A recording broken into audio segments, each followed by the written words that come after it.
جوړ په خیر سهار مو نیکمرغه او د چای څښلو وخت دی. په چین کې مذاکرات او د افغانستان له لوري د پاکستان څخه غچ اخیستنه دا دوی ډیرې لوی موضوعګانې دي او دواړې موضوعګانې اوس د افغانستان څخه ورو سیمې ته وځي یا د وتو په حال کې دي یا وتلي دي.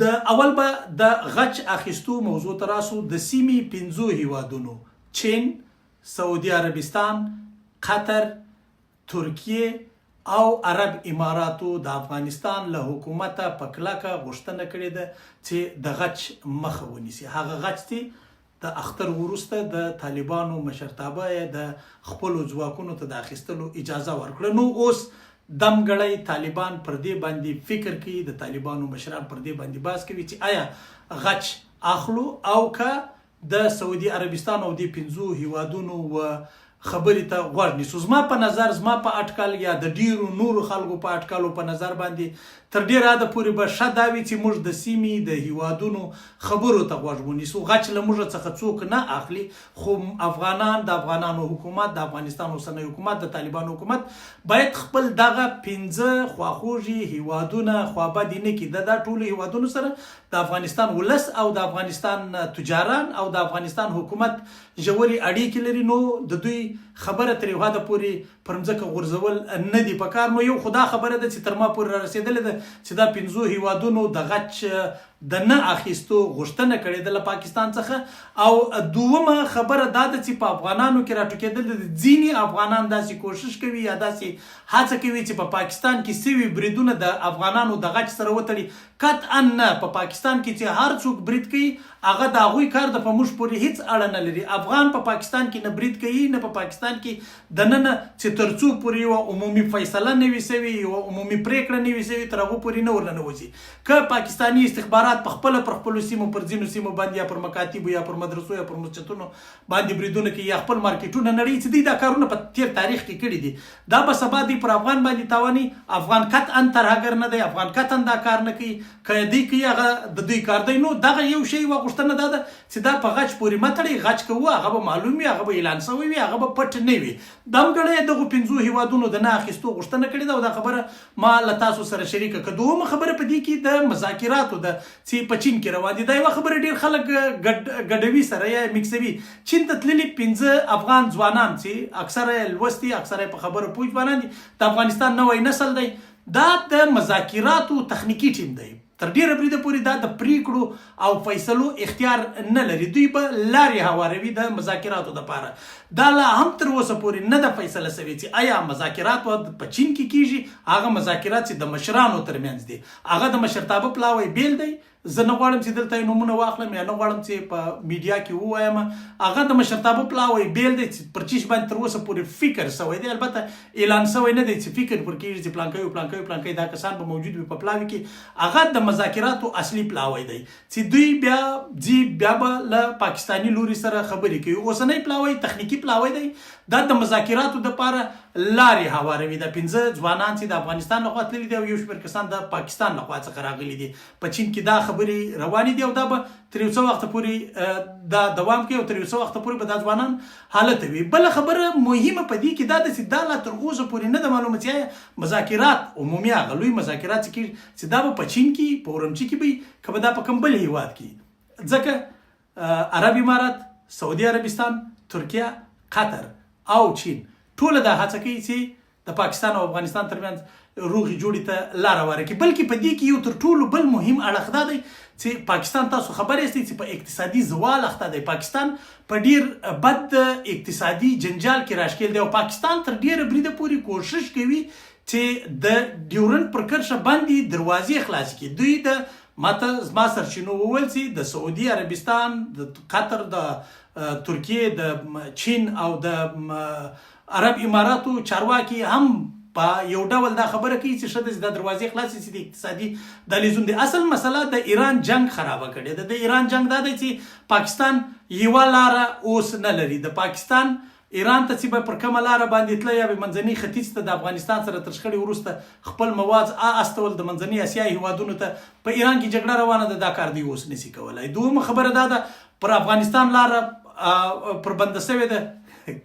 کلی باوړۍ ته لوېدلي دي د ډیورنډ د کرښې دروازې ټولې بندې دي اکیلې نشته هغه زما فکر له برادره خوند ورسره وړي دي دا دومه خبره ده. دریمه تر ټولو مهمه نکته په دې کې دا ده چې پاکستان به د خلیجي هیوادونو ته خپل مواد استول خپل توکي به یې استول هلته به یې تجارت کوو د هغه ځای به یې ځینې شیان راوړل هلته پر هرمز تنګي باندې جګړه روانه ده ایرانیان په دغه اوبو کې کښتۍ په ارامه باندې نه پرېږدي دا یوه بله شخړه پیښه ده. نو د هند سره د دوی تجارت وټکنی نه یې درلودی نو پاکستان په یوه اقتصادي زوال کې راګیر دی او د دغه اقتصادي زوال او د دغه اقتصادي بدحالۍ او د دې اقتصادي حالاتو د مخنیوي لپاره د دوی ډیر کوښښ دا روان ده چې هر څومره ژر چې کېدای شي د ډیورنډ کرښې دروازې خلاصې شي. بلکې ځینو خلکو داسې فکر کړی دی یا ځینې خلک دا اټکل کوي یا تر ډیره بریده پورې دا خبره سمه ده چې تر ډیره حده ښایي د دوی بمبارۍ یوازې د ټي ټي پي دپاره هم نه وي. دوی کوښښ کوي چې فشار واچي پر طالبانو باندې چې دا دروازې خلاصې کړي د ډیورنډ د کرښې دروازې خلاصې کړي د دوی بمبارۍ د دوی د جنجال د دوی ردوبات د دوی د هر څه چې دي دا پر ډیورنډ کرښه د دروازو د خلاصولو لپاره دي او دا ځل به په مذاکراتو کې تر ډیره بریده پورې باس هم پر دې اړخ روانې دروازې باید خلاصې شي خو دروازو د خلاصېدو لپاره طالبانو له وړاندې خپل شرایط وړاندې کړي دي دروازې به په تضمین خلاصېږي او دا تضمین به ډېر پوخ تضمین وي. نو که طالبان پر خپله خبره قایم پاتې شي ټینګ پاتې شي دې کې هېڅ شک شوبه نشته میدان به ګټي. پاکستان اوس دې حالت ته رارسېدلی ده چې بیا د بیماب د غوا پر خوشیو باندې هم ټیکس لګولی ده مالیه لګولې ده. تاسو به خبر یاستئ پرون ما زما په چینل کې د دوی ویډیو خپره کړې وله زما په واتساپ چینل کې زه به یې لینک لاندې درته کښېږدم تاسو یې وګورئ ویډیو به اوس هم پرته وي. هغه کې دوی وایي چې د غواو د ګامیشو پر بیا د بیماب خوشیو باندې هم دوی باید 10 روپۍ پر یوه غوا او یوه ګامیشه د ورځې مالیه ورکړي. دا یو اړخ دی. تیل ډیزل تر 408 پټرول تر 458 کلدارو رسیدلی دي او ډیزل تر 520 کلدارو پورې رسیدلی دي یا اوښتي دي یو لیټر چې دا ډیر بد حالت دی او په پاکستان کې اقتصادي پړسوب راغلی دی.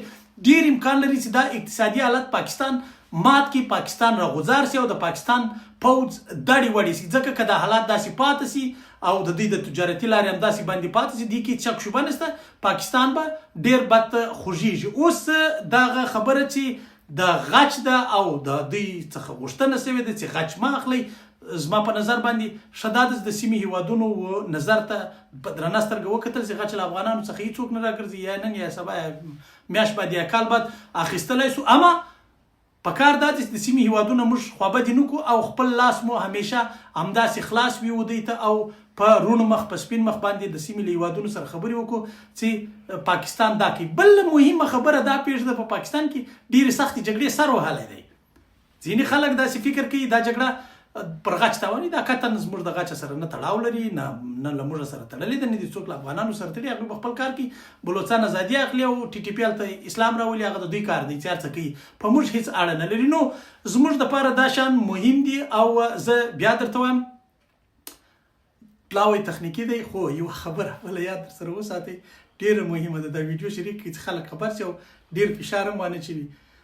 دا ځل کلکه غوښتنه د چین حکومت کړې ده او دا ځل د منځګړو غوښتنه دا ده چې د مذاکراتو خبرې د باندې مه راباسئ.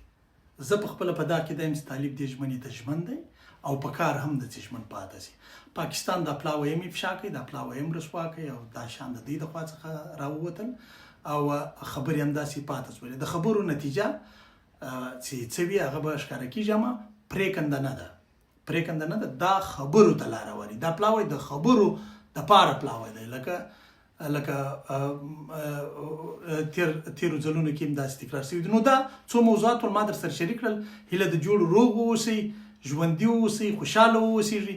ډېر فشار به پر حکومت نه اچو کارونه خمیح دي انشاءالله ډېر شیان به سم شي خو دروازې باید باندې پاتې شي ژوند